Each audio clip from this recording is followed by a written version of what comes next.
kita harus mampu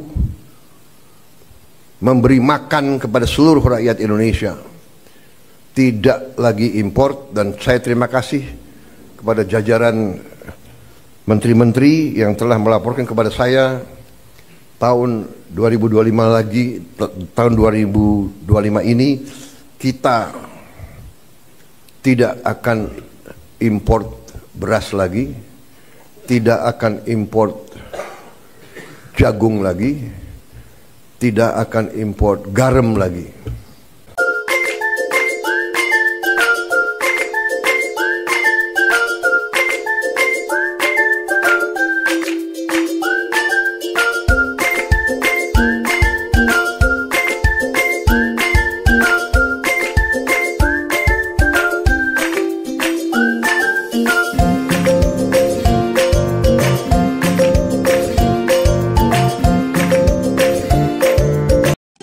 Sebelum lanjut ke videonya, pastikan kamu sudah like, komen, share, dan subscribe channel ini. Terima kasih, selamat menonton, semoga bermanfaat. Assalamualaikum warahmatullahi wabarakatuh. Selamat malam dan salam sejahtera untuk kita semua. Dan malam ini kita akan membahas pidato Presiden pada sidang paripurna Kabinet Perdana di depan Menteri dan Wakil Menteri yang dilaksanakan pada 22 Januari beberapa hari yang lalu. Teman-teman sekalian, pidato Presiden Prabowo itu adalah menurut saya pidato yang sangat menarik ya, dan kemudian itu menjelaskan tentang berbagai hal yang sudah dilakukan dan dianggap berhasil. Dan pada tanggal 22 Januari itu, ya hari Rabu kebetulan, Presiden Prabowo menyampaikan sidang paripurna di depan menteri dan staf menteri. Dan pada pidato itu, ia memberikan arahan yang jelas tentang tugas dan capaian yang ditugaskan pada masing-masing menteri. Teman-teman sekalian, untuk jelasnya kita ikuti pidato Prabowo Subianto berikut ini. Dan maaf, pidato ini tidak seutuhnya disampaikan karena memang mengingat waktu dan tidak sampai sebenarnya separuh dari apa pidato yang ada di dalam video. Dan diharapkan sebenarnya meskipun demikian ya, pidato yang dibuat di sini memang itu berupa intisari dari pembicaraan atau dari pidato Prabowo itu. Dan baiknya kita ikuti saja pidato tersebut. Saya mengundang seluruh kabinet untuk kita melaksanakan sidang paripurna. Tentunya ini adalah pertemuan kita sesudah kita resmi 3 bulan menjabat. Setelah saya dilantik tanggal 20 Oktober yang lalu, kemudian saudara-saudara dilantik besok harinya tanggal 21, dan para menteri, para wakil menteri sorenya. Jadi kita resmi menjabat, menjalankan mandat dari rakyat 3 bulan. Untuk itu, walaupun sebetulnya saya tidak pernah bekerja dengan target ratusan hari atau bulanan, tapi bagaimanapun itu merupakan suatu tonggak, suatu tahap yang kita selesaikan. Dan untuk itu saya kira secara objektif kita boleh bangga bahwa kita telah menunjukkan suatu hasil yang menuju kepada sasaran-sasaran kita. Saya apresiasi kerja saudara-saudara sekalian. Saya merasakan dan saya menilai kabinet kita sekarang bekerja sebagai satu tim. Saya merasakan ada suatu kekompakan, suatu kerjasama yang baik. Di sana sini tentunya masih harus kita perbaiki, itu wajar ya. Tetapi yang saya rasakan adalah semua menteri, semua wakil menteri punya keinginan yang sangat keras untuk memberi hasil kepada rakyat. Itu yang saya rasakan. Dan saya ingin mengucapkan terima kasih kepada saudara-saudara sekalian. Demikianlah yang diharapkan rakyat kita. Kita berada di trajektori yang benar ya. Saudara-saudara sekalian, sebagai pejabat negara, orientasi kita pertama untuk negara. Kita memang ada yang berasal dari partai politik, ada yang berasal dari organisasi kemasyarakatan dan sebagainya. Ada yang berasal dari dunia akademi, dunia ilmuwan, ada yang dari NGO, dari LSM. Tapi begitu kita sudah disumpah, begitu kita menjabat sebagai pejabat negara, orientasi kita, kepentingan kita adalah untuk negara.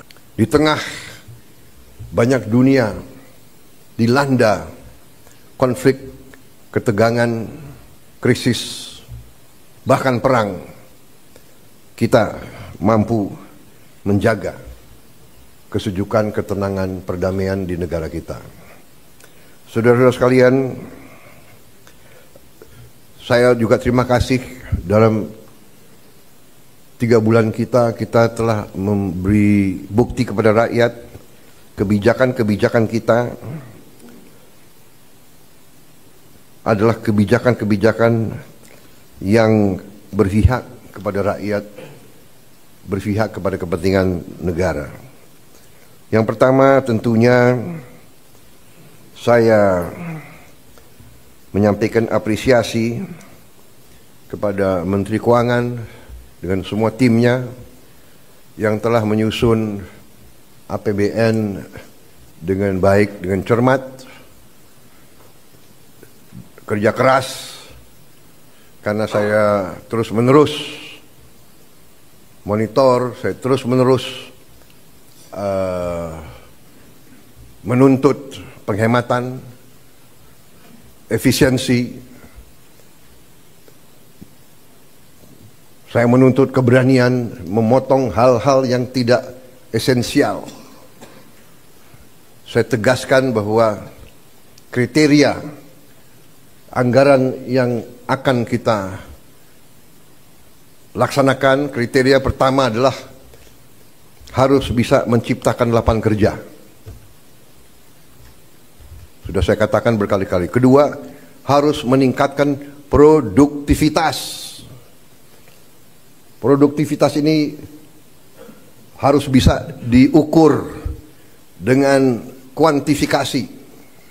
Berapa devisa yang dihasilkan, berapa devisa yang dihemat. Kemudian kriteria selanjutnya adalah harus mengarah kepada swasembada pangan dan swasembada energi. Kita harus mampu memberi makan kepada seluruh rakyat Indonesia, tidak lagi import. Dan saya terima kasih kepada jajaran menteri-menteri yang telah melaporkan kepada saya tahun 2025 lagi, tahun 2025 ini kita tidak akan import beras lagi, tidak akan import jagung lagi, tidak akan import garam lagi. Artinya, target yang saya berikan kepada kabinet bahwa Indonesia kita harus swasembada pangan dalam waktu 4 tahun. Alhamdulillah target itu bisa kita capai akhir 2025, paling lambat awal 2026. Jadi mungkin 3 tahun lebih cepat dari sasaran yang kita tetapkan. Artinya bahwa dengan niat baik, dengan kerja keras, ya, dengan orientasi kepada negara dan bangsa, kebijakan yang masuk akal akan membuahkan hasil yang cepat. Ini harus kita yakini. Teman-teman sekalian, Presiden tadi sudah mengungkapkan apa yang harus dicapai dalam atau prioritas pada kabinet ini. Yang pertama dikatakan ketersediaan lapangan kerja, kemudian juga tidak akan impor pangan, tidak juga akhirnya mengimpor energi, kemudian meningkatkan upaya untuk memproduksi atau menghasilkan teknologi dengan meningkatkan kualitas pendidikan tinggi dan seterusnya dan seterusnya. Teman-teman sekalian, jadi kalau kita dengar tadi sebenarnya apa yang dikemukakan oleh beliau, oleh Presiden kita, dalam waktu 3 bulan memang itu suatu capaian yang sangat bagus. Teman-teman sekalian, jadi harapan kita kalau misalnya memang dalam 2-3 tahun ini misalnya tidak ada produksi pangan lagi, kita bisa hasilkan sendiri dari tanah air, kemudian juga misalnya juga kita tidak misalnya harus mengimpor bahan bakar, energi, dan apa yang dipentingkan selama ini justru misalnya bisa diproduksi oleh negara sendiri. Itu merupakan satu sebenarnya hal yang sangat-sangat berarti untuk peningkatan ekonomi dan kesejahteraan rakyat. Teman-teman sekalian, tadi kita sudah dengar pidato beliau, dan Presiden Prabowo Subianto mengatakan bahwa sidang kabinet Merah Putih dalam waktu 3 bulan resmi bekerja, dan bersama dengan tim Prabowo mengatakan bahwa tahap-tahap yang sudah dilakukan dalam capaian 3 bulan ini bersama menteri-menterinya, pidato Presiden itu menunjukkan bahwa program kabinet Merah Putih sebenarnya menunjukkan hasil yang baik, hasil yang menggembirakan. Teman-teman sekalian, jadi kita melihat bahwa program yang dikemukakan itu sebenarnya adalah program yang sangat rasional, dan itu memang jelas-jelas lebih mengarahkan kepada semua kebutuhan masyarakat yang kita sekarang. Dan terus terang dikatakan bahwa kebijakan-kebijakan yang dilakukan oleh Presiden dan menteri-menterinya adalah kebijakan yang benar-benar berpihak kepada kepentingan rakyat dan negara. Teman-teman sekalian, Presiden menyampaikan aspirasi dan apresiasi kepada menteri-menteri, terutama sekali dikatakan tadi Menteri Keuangan, dengan semua tim yang telah menyusun APBN dengan baik, dengan cermat dan kerja keras, karena Presiden sendiri juga sudah mengatakan bahwa dia selalu monitor terus-menerus untuk menekankan pada penghematan dan efisiensi. Teman-teman sekalian, dalam kondisi seperti sekarang ini memang sangat penting dilakukan efisiensi itu, karena di samping juga misalnya kan kita melihat bahwa ada yang selalu dikritik selama ini, ada kabinet yang begitu gemuk, dan mudah-mudahan misalnya dengan adanya upaya untuk bisa dengan ketat memberikan, ya katakanlah misalnya kebutuhan-kebutuhan pengeluaran untuk ya kabinet, dan juga misalnya hal-hal yang dianggap tidak terlalu penting itu bisa juga teratasi. Teman-teman sekalian, jadi Presiden menuntut sebenarnya keberanian untuk memotong hal-hal, ya, memotong maksudnya itu keuangan atas dasar hal-hal yang dianggap tidak esensial, dan kemudian untuk kriteria anggaran yang akan dilaksanakan menurutnya harus, ya, ada aturan. Yang pertama adalah harus bisa menciptakan lapangan kerja, tadi sudah dikemukakan pada awal. Yang kedua, harus meningkatkan produktivitas, ya, dan produktivitas harus bisa diukur dengan kuantifikasi, artinya harus bisa dibuktikan dengan jelas fakta-fakta yang mendukung kesimpulan itu. Dan kemudian, ya, harus jelas juga berapa devisa yang dihasilkan dan berapa devisa yang dihemat. Jadi jelas kelihatan memang harus ada keseimbangan, jangan sampai misalnya, ya, pengeluaran lebih besar daripada pendapatan atau penghasilan. Teman-teman sekalian, jadi kriteria selanjutnya adalah, ya, bagaimana mengarahkan kepada swasembada pangan dan swasembada energi. Tadi sudah dikemukakan bahwa ini sebenarnya dua hal ini adalah yang sangat penting. Jadi dikatakan kita tidak perlu lagi dan tidak akan lagi misalnya mengimpor barang-barang seperti misalnya beras, jagung, ya, garam, dan lain-lain. Dan itu bisa dihasilkan dari dalam negeri. Presiden menyatakan kepada menteri-menterinya bahwa mereka harus mampu memberi makan kepada seluruh rakyat Indonesia dan tidak lagi, ya, tergantung kebutuhan-kebutuhan pokok dan energi itu dari luar negeri. Teman-teman sekalian, Presiden menyatakan terima kasih kepada jajaran menteri-menteri yang telah melaporkan kepada Presiden hasil kerja mereka, dan kemudian mereka sudah mulai, misalnya pada tahun 2025 ini diharapkan tidak akan mengimpor beras lagi, tidak akan ada impor jagung lagi, dan juga tidak ada lagi impor garam. Teman-teman sekalian, ya, ini artinya target yang diberikan oleh Presiden harus bisa tercapai sesuai dengan rencana. Teman-teman sekalian, kalau kita lihat, ini sebenarnya bukan masalah yang sederhana. Jadi kalau itu benar-benar bisa dicapai, itu pasti sudah jauh meringankan misalnya, ya, pengeluaran setiap tahunnya. Teman-teman sekalian, kita jelaskan pada kriteria selanjutnya yang diupayakan adalah harus bisa melaksanakan terobosan teknologi dengan meningkatkan kualitas dunia pendidikan tinggi.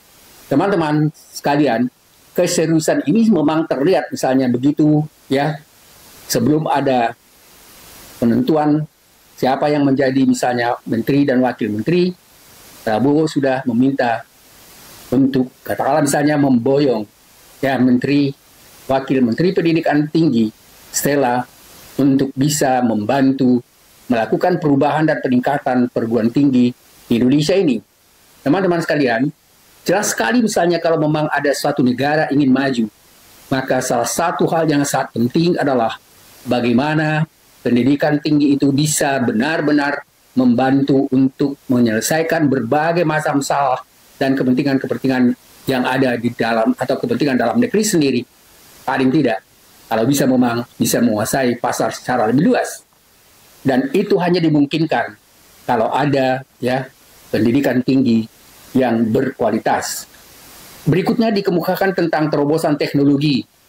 Dan terobosan teknologi itu berarti pengeluaran investasi untuk sumber daya manusia, untuk pendidikan, untuk sains dan teknologi. Dan ini termasuk suatu hal yang dinyatakan oleh Presiden sebagai suatu yang vital dan sesuatu yang harus kita jalankan.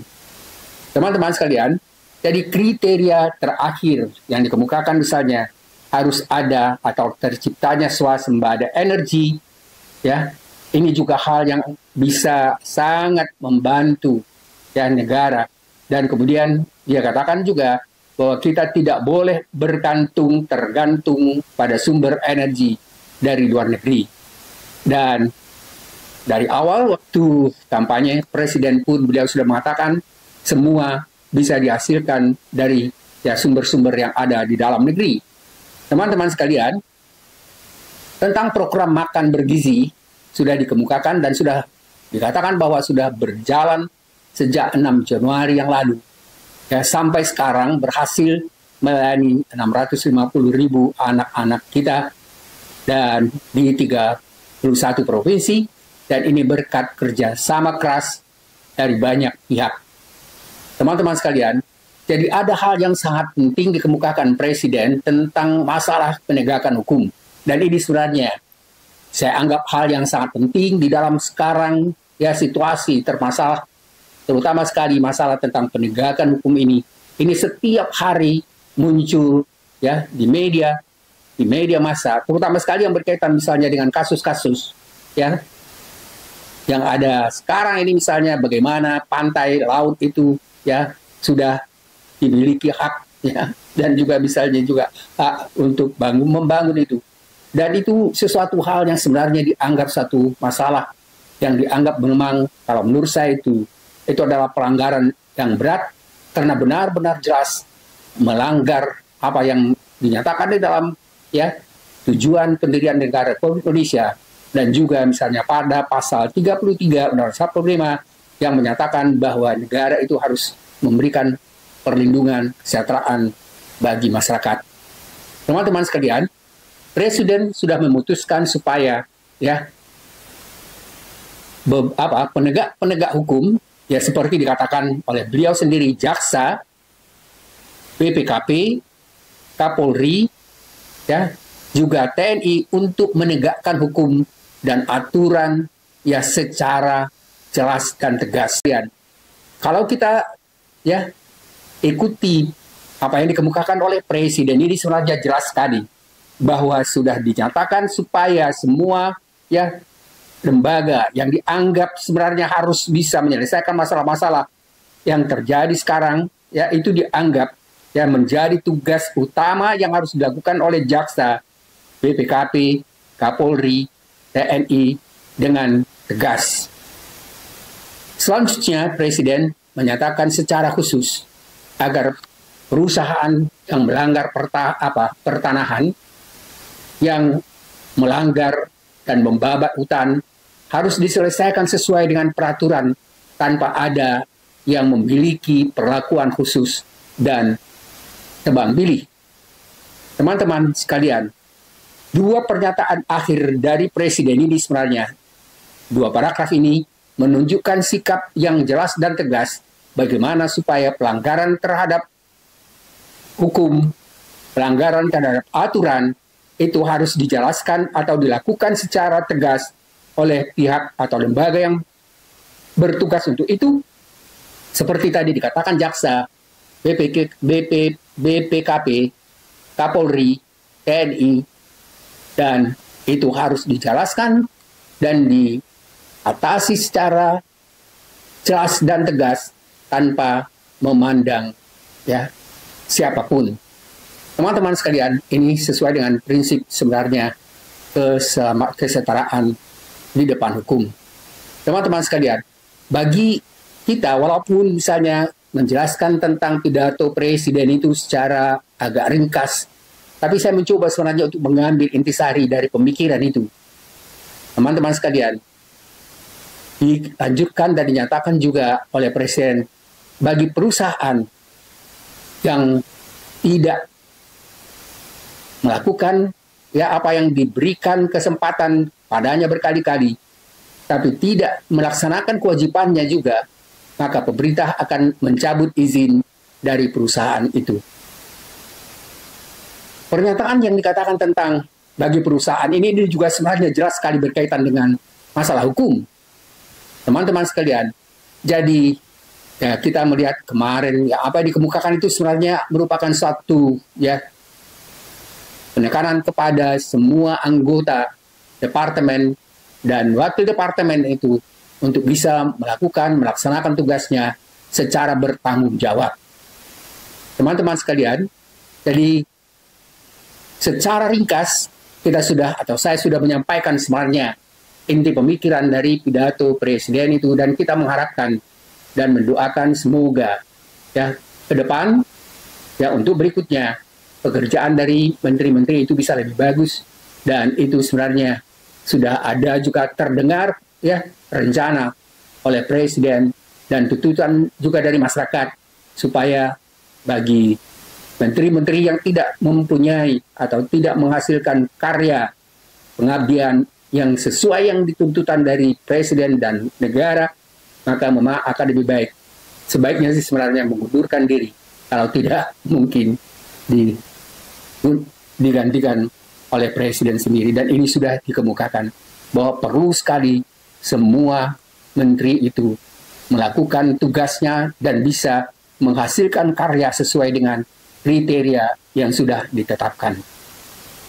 Terima kasih perhatian dan ya teman-teman sekalian, mudah-mudahan apa yang kita bicarakan secara ringkas dari pidato pada paripurna kabinet ya sidang paripurna kabinet ini itu bisa memberikan gambaran kepada kita bagaimana rencana presiden dalam periode pertama, atau katakanlah misalnya mulai dari 3 bulan pertama ini dan ke depan, bagaimana diupayakannya supaya akhirnya semua hasil dari pekerjaan tim itu bisa memberikan kesejahteraan bagi bangsa dan negara. Terima kasih, selamat malam. Assalamualaikum warahmatullahi wabarakatuh. Terima kasih telah menonton video ini sampai selesai. Pastikan kamu sudah like, komen, dan subscribe channel ini, karena dukungan Anda sangat berarti bagi kami.